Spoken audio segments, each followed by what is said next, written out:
పిలిచి ప్రతి ముత్తైదు అంబను కాదు కరిచేది తన మదిలోని కలకలనన్ని అమ్మలకేగ తెలిపేది నెలతలే లేకుంటే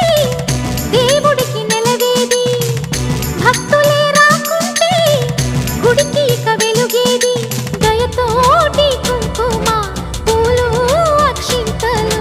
మనమంతా ఇవ్వాలి తన తాళి నిలపాలి తాళి కాచి ముత్తైదా